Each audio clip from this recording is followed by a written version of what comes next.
Do you know how to write an equation for a scatter plot? Well, remember the SAT is known for giving you scales that do not match on the X and Y axis. So always be on the lookout for that. Here, notice the scale, it goes up by 1/10 on the X axis, which is the absorbance. And here on the Y axis, it's going up by 10. So your job is to write an equation that's the most appropriate for this linear model. So you can kind of create your own line of best fit that goes through a good amount of these points here. So how are you going to write an equation for this? Well, one option is to just write an equation for it, meaning we're going to just pick 2 points.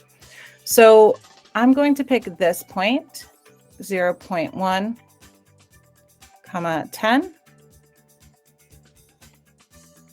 And I am also going to pick, let's use this point and we'll call it 0.5, 50. So how do you find the slope? Remember, y2 minus y1 divided by x2 minus x1. So if you plug those in, what do you get?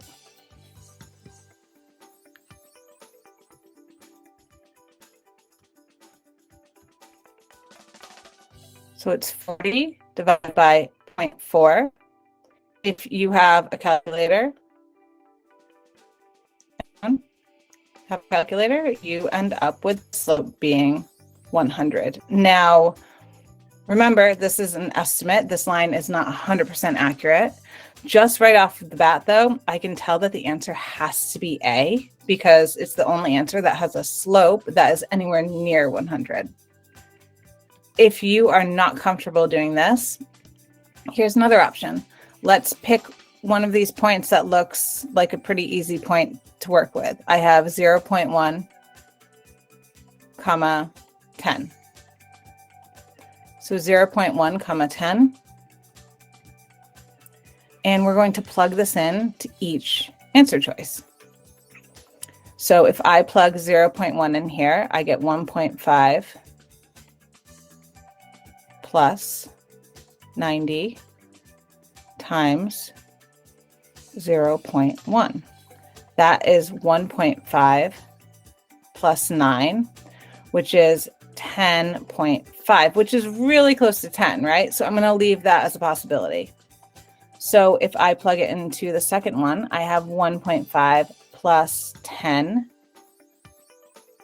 times 0.1, which is 1.5 plus 1, which is 2.5, which is not close to 10, so we're going to get rid of that one. For C, we have 10 plus 1.5 times 0.1, which does give us 10.15, which is close to 10, so in this case we would leave it. And then we have 90 plus 1.5 times 0.1, which is going to give us 90.15, which is way too big. So using this method, we would have to double check C and A again with another point. So let's pick another point that we can pick. Any point, but let's pick another easy one, which would be 0.2.